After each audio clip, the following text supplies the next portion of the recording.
মা আসবো বলে এলো না কেন?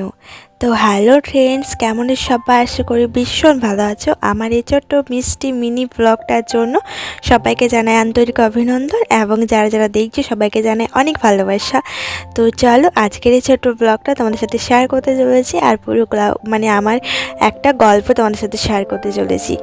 তো সেদিনে ভেবেছিলাম যে রাইস বানাবো, আর মা এসেছিলো। তো মাকে রাইস বানিয়ে আমি খাওয়াইনি, এটাই ফার্স্ট টাইম মাকে রাইস বানিয়ে খাওয়াবো। তো অনেকটা এক্সাইটমেন্ট ছিল, অনেকটা আনন্দও ছিল।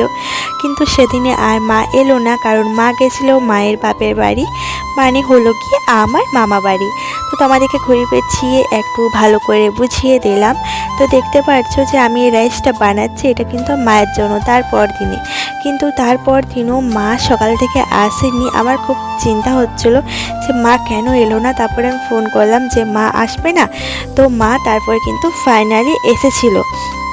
আসার পরে মা কী করলো যে আমি এসেছি এটা কিন্তু রাজঋতুকে বলা যাবে না। তো মা গিয়ে পড়লো। এখন রাজঋতু যখন এলো আসার পরে মাকে ঘরটাই খুঁজে বলছিল। ঋতু কী করলো, ফোন করে দিল, কিন্তু ফোনটা মা সুইচ অফ করতেই ভুলে গিয়েছিল। তো মাকে তারপরে শেষমেশ ধরা পড়ে গিয়েছিল মা।